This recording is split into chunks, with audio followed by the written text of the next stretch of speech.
ನಮಸ್ಕಾರ, ರಿವ್ಯೂ ಚಾನಲ್ಗೆ ಸ್ವಾಗತ. ನಾನು ಸೌಖ್ಯ ಗಾಂವ್ಕರ್. ಸದ್ಯ ಕೈಪಾಳ್ಯದಲ್ಲಿ ಜಗಳ ಜಟಾಪಟಿ ಬಹಳಷ್ಟು ದಿನಗಳಿಂದ ಆಗ್ತಿದೆ. ರಾಜ್ಯ ರಾಜಕಾರಣದಲ್ಲಿ ಎರಡೂ ಪ್ರಮುಖ ಪಕ್ಷಗಳಲ್ಲಿ ಇದೇ ಪರಿಸ್ಥಿತಿ ಆಗಿದೆ. ಆದರೆ ಈಗ ಶಾಸಕರೇ ಈಗ ಸಿದ್ದರಾಮಯ್ಯನವ್ರಿಗೆ ಟೆನ್ಷನ್ ಅನ್ನು ತಂದಿಡ್ತಾ ಇರೋದು ಈ ಬೆಳವಣಿಗೆಯಲ್ಲಿ.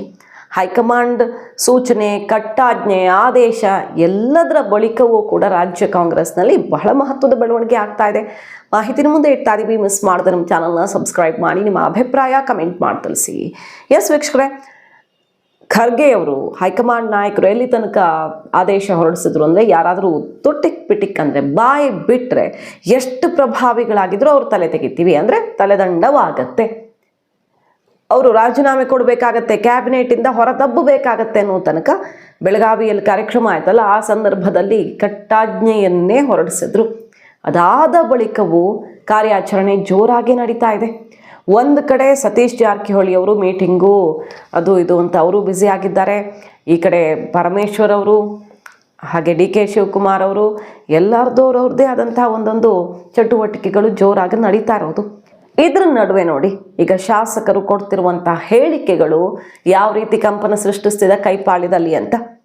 ಮಾಗಡಿ ಬಾಲಕೃಷ್ಣ ಅವರು ಒಂದು ಕಾರ್ಯಕ್ರಮದಲ್ಲಿ, ಅವರ ಜಿಲ್ಲೆಯ ಕಾರ್ಯಕ್ರಮವೊಂದರಲ್ಲಿ ಓಪನ್ ಆಗಿ ಭಾಷಣ ಮಾಡ್ತಾ ಮುಂದಿನ ಮುಖ್ಯಮಂತ್ರಿ ಡಿ ಕೆ ಶಿವಕುಮಾರ್ ಅನ್ನೋದನ್ನು ಹೇಳ್ತಾರೆ. ಅವರು ಅಧಿಕಾರದ ಚುಕ್ಕಾಣಿ ಹಿಡಿಯೋದಕ್ಕೆ ತಯಾರಿ ನಡೆಸ್ತಿರುವ, ಅಂದರೆ ಸರ್ವಸನ್ನದ್ಧರಾಗಿರುವಂಥ CM ಕುರ್ಚಿ ಇನ್ನೇನು ಏರುವ ಅನ್ನುವ ಅರ್ಥದ ಮಾತುಗಳು ಮತ್ತೆ ಕೈಯಲ್ಲಿ ಕೋಲಾಹಲ ಸೃಷ್ಟಿಸಿರೋದು. ನಮ್ಮ ಜಿಲ್ಲೆಯ ಮಣ್ಣಿನ ಮಗ, ಈ ರಾಜ್ಯದ ಉಪಮುಖ್ಯಮಂತ್ರಿಗಳು ಮುಂದೆ ಈ ರಾಜ್ಯದ ಚುಕ್ಕಾಣಿಯನ್ನ ಹಿಡಿಯಲಿಕ್ಕೆ ತಯಾರಾಗಿರ್ತಕ್ಕಂಥ, ನಿಮ್ಮೆಲ್ಲರ ಆಶೀರ್ವಾದವನ್ನು ಪಡ್ಕೊಂಡಿರ್ತಕ್ಕಂಥ ಸನ್ಮಾನ್ಯ ಡಿ ಕೆ ಶಿವಕುಮಾರ್ ಅವರು ಕೆಲವೇ ನಿಮಿಷಗಳಲ್ಲಿ ಇಲ್ಲಿ ಆಗಮಿಸ್ತಾ ಇದ್ದಾರೆ.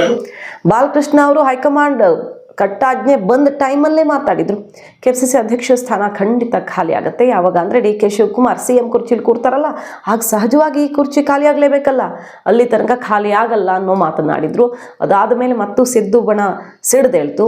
ಈಗ ನೋಡಿ ಹೇಳ್ತಿದ್ದಾರೆ, CM ಕುರ್ಚಿ ಏರೋದಕ್ಕೆ ತಯಾರಿ ನಡೆಸ್ತಿರುವ, ಅಂದರೆ ಎಲ್ಲ ಆಗಿದೆ ಅನ್ನುವಂಥ ಮೆಸೇಜನ್ನು ಕೊಡುವ ಮೂಲಕ ಡಿ ಕೆ ಬಣ ಫಿಕ್ಸ್ ಆಗಿಬಿಟ್ಟಿದೆ ಅನ್ನೋದನ್ನು ಇನ್ನೊಮ್ಮೆ ಕ್ಲಿಯರ್ ಮಾಡ್ತಿದ್ದಾರೆ. ಸೊ ಡಿ ಕೆ ಶಿವಕುಮಾರ್ ಅವರು ಅಲ್ಲಿ ನಡೆಸಿರುವಂಥ ಆಪರೇಷನ್ನು, ಇಲ್ಲಿ ಅವರ ಪರಮಾಪ್ತ ಶಾಸಕ ಕೊಟ್ಟಿರುವ ಸ್ಟೇಟ್ಮೆಂಟು. ಡಿ ಕೆ ಶಿವಕುಮಾರ್ ಅವರು ಈಗಾಗಲೇ ನಾವು ರಿಪೋರ್ಟ್ ಮಾಡಿದ್ದೀವಿ, ದಿನಕ್ಕೆ 5-6 ಶಾಸಕರನ್ನು ಭೇಟಿ ಆಗ್ತಿದ್ದಾರೆ. ಅಂದರೆ ಅವರ ಕ್ಷೇತ್ರದ ಸಮಸ್ಯೆ ಅಹವಾಲುಗಳನ್ನು ಆಲಿಸುವ ಹೆಸರಲ್ಲಿ ದಿನಕ್ಕೆ 5-6 ಶಾಸಕರನ್ನು, ಅಂದರೆ ಒಂದು ತಿಂಗಳಲ್ಲಿ ಕಡಿಮೆ ಅಂದರೂ 100ಕ್ಕೂ ಅಧಿಕ ಶಾಸಕರನ್ನು ಭೇಟಿಯಾಗಬೇಕು ಅನ್ನೋ ಟಾರ್ಗೆಟ್ ಇಟ್ಕೊಂಡಿದ್ದಾರಂತೆ ಡಿ ಕೆ ಶಿವಕುಮಾರ್ ಅವರು ಅನ್ನೋದು ಕೇಳಿ ಬರ್ತಿರೋ ವಿಚಾರ. ಮತ್ತು 50 ಕೋಟಿ ಅನುದಾನ ತಮ್ಮ ಇಲಾಖೆಯಿಂದಾನೇ, ಜಲಸಂಪನ್ಮೂಲ ಇಲಾಖೆಯಿಂದ, ಸಾಮಾನ್ಯ ಇದು ನಡೆಯುವಂಥದ್ದಲ್ಲ. ಮುಖ್ಯಮಂತ್ರಿಗಳು ಸರ್ಕಾರದಿಂದ ಶಾಸಕರು ಇಷ್ಟಿಷ್ಟು ಅಂತ ಕ್ಷೇತ್ರಾಭಿವೃದ್ಧಿ ಫಂಡ್ ಕೊಡೋದು, ಅನುದಾನ ಕೊಡೋದು ಇರುತ್ತೆ. ಎಲೆಕ್ಷನ್ ಟೈಮಲ್ಲೆಲ್ಲ ಘೋಷಣೆ ಮಾಡಿದ್ರಲ್ಲ. ಆದರೆ ತಮ್ಮ ಇಲಾಖೆ ಜಲಸಂಪನ್ಮೂಲ ಇಲಾಖೆ ಕಡೆಯಿಂದ ನಿಗಮದ ವ್ಯಾಪ್ತಿಯಲ್ಲಿ ಬರುವಂಥ ಸುಮಾರು ಶಾಸಕರಿಗೆ 50 ಕೋಟಿ ಅನುದಾನ ಘೋಷಣೆ ಮಾಡಿಬಿಟ್ಟಿದ್ದಾರೆ. ಡಿ ಕೆ ಶಿವಕುಮಾರ್ ಅವರು ಬಹಳ ಕಾನ್ಫಿಡೆನ್ಸಲ್ಲಿ ಮುನ್ನುಗ್ತಿದ್ದಾರೆ. ಹೈಕಮಾಂಡ್ ಎಲ್ಲ ಮಾಡುತ್ತೆ, ಹೈಕಮಾಂಡ್ಗೂ ಗೊತ್ತು ಅಂತ. ಮೊನ್ನೆಷ್ಟೇ ಇಕ್ಬಾಲ್ ಹುಸೇನ್ ಅವ್ರು ಏನಂದ್ರು, ಹೈಕಮಾಂಡ್ ಆಶೀರ್ವಾದದಿಂದ CM ಆಗ್ತಾರೆ, ಶಾಸಕರ ಬಲದಿಂದ ಅಲ್ಲ ಅಂತ ಹೇಳಿದರು.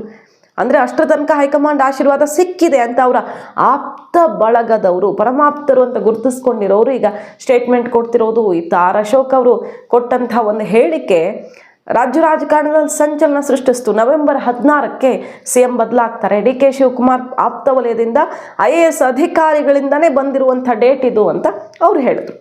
ಈ ಕಡೆ ಇದೇ ಹೊತ್ತಲ್ಲಿ ಮಾಗಡಿ ಬಾಲಕೃಷ್ಣ ಅವರ ಸ್ಟೇಟ್ಮೆಂಟು ಕೂಡ ಕೈಪಾಳ್ಯದಲ್ಲಿ ಮತ್ತಷ್ಟು ಕಿಡಿ ಹೊತ್ತುಕೊಳ್ಳುವಂತೆ ಮಾಡಿದೆ. ಇದರ ನಡುವೆ ಈಗ ಸಿದ್ದರಾಮಯ್ಯನವರ ಮುಂದಿನ ನಡೆ ಏನು? ಸತೀಶ್ ಜಾರಕಿಹೊಳಿ ಅವರ ಬೆಂಬಲಿಗರು, ಆಪ್ತರು ಅಲ್ಲಿ ಕುಂಭಮೇಳ ಕಾರ್ಯಕ್ರಮಗಳಲ್ಲೆಲ್ಲ ಮುಂದಿನ CM ಸತೀಶ್ ಜಾರಕಿಹೊಳಿ ಅನ್ನುವಂಥ ಕೂಗನ್ನು ಮೊಳಗಿಸಿದ್ದಾರೆ. ಅವ್ರ ಕಡೆಯಿಂದ ಕಾರ್ಯಾಚರಣೆ ನಡೀತಿದೆ. ಇಲ್ಲಿ ಡಿ ಕೆ ಶಿವಕುಮಾರ್ CM ಅನ್ನುವಂಥ ವಿಚಾರ, ಮತ್ತೆ ದಲಿತ ಮಿನಿಸ್ಟರ್ಸ್ ಎಲ್ಲ ಮೀಟಿಂಗ್ ಮಾಡಿ ಡೆಲ್ಲಿಗೆ ಹೋಗ್ತಿದ್ದಾರೆ. ಇವತ್ತು ನಾಳೆ ಅಷ್ಟರಲ್ಲಿ ಪರಮೇಶ್ವರ್ ಅವರು ಹೋಗ್ತಾರೆ. ಆಮೇಲೆ ಎಲ್ಲ ದಲಿತ ಮಿನಿಸ್ಟರ್ಸ್ ಒಂದು ಮೀಟಿಂಗನ್ನು ಮಾಡಿ ಹೈಕಮಾಂಡ್ ನಾಯಕರ ಭೇಟಿ ಮಾಡೋದಕ್ಕೆ ನಿರ್ಧಾರ ಮಾಡಿದ್ದಾರೆ. ಜಿಲ್ಲಾ ಮಟ್ಟದಲ್ಲಿ ದಲಿತ ಸಮಾವೇಶ ಮಾಡೋದಕ್ಕೆ ಇದು ಬದಲಾವಣೆ ಇಲ್ವೇ ಇಲ್ಲ, ಇದು ಮಾಡೇ ಮಾಡ್ತೀವಿ ಅಂತ ಈಗ ನಿರ್ಧಾರವನ್ನು ಕೈಗೊಂಡಿದ್ದಾರೆ. ಸತೀಶ್ ಜಾರಕಿಹೊಳಿ ಅವ್ರ ನಾಯಕತ್ವದಲ್ಲೇ ಇದು ನಡೆಯಲಿದೆ ಅಂತ ಹೇಳಲಾಗ್ತಿರೋದು. ಸೊ ಸಿದ್ದರಾಮಯ್ಯನವರು ಇಳಿಯೋದು ಅಲ್ಲಿಗೆ ಫಿಕ್ಸ್ ಆಗಿಬಿಟ್ಟಿದೆಯಾ?